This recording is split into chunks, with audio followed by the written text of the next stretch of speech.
Good morning student. आज हम हिंदी शिक्षण के अंतर्गत विशेषण तथा विशेष्य नामक अध्याय के बारे में चर्चा करेंगे।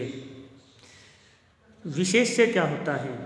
जिस शब्द की कोई विशेषता बताई जाती है उसे विशेष्य कहते हैं तथा उस शब्द की जो विशेषता होती है उसे विशेषण कहा जाता है।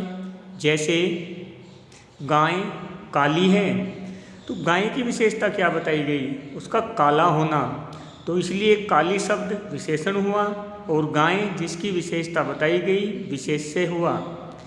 विशेषण मुख्य रूप से 4 प्रकार के होते हैं। गुणवाचक विशेषण, जिन शब्दों के द्वारा किसी की अवस्था, उसके भाव, उसके विचार, गुण आदि के बारे में पता लगता हो उसे गुणवाचक विशेषण कहते हैं। जैसे खट्टा, मीठा, लंबा, चौड़ा, गोल मटोल, ईमानदार, बेईमान आदि शब्द। फिर हम बात करते हैं संख्यावाचक विशेषण, जिन शब्दों के द्वारा संख्या की विशेषता बताई जाती हो उसे हम संख्यावाचक विशेषण कहते हैं। जैसे 40 आम, 10 मकान आदि। संख्यावाचक विशेषण के भेद, मुख्य रूप से संख्यावाचक विशेषण के 5 भेद होते हैं। सबसे पहले हम बात करते हैं गणनावाचक विशेषण। इसके अंतर्गत किसी वस्तु आदि की गणना की जाती है।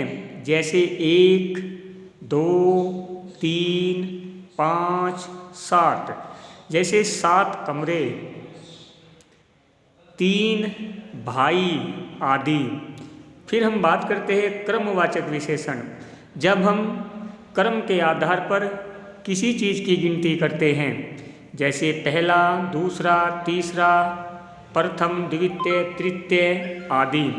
फिर हम बात करते हैं आवर्तीवाचक विशेषण। इसके अंतर्गत एक से दूसरे की अधिकता बताई जाती है। जैसे दूध से दुगना पानी, 100 गुना धन आदि। फिर बात करते हैं समुदायवाचक।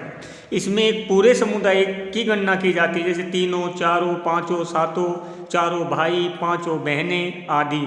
फिर हम बात करते हैं प्रत्येक बोधक विशेषण। इसके अंतर्गत हर किसी की गणना की जाती है। जैसे प्रत्येक अपराधी, एक एक घर आदि।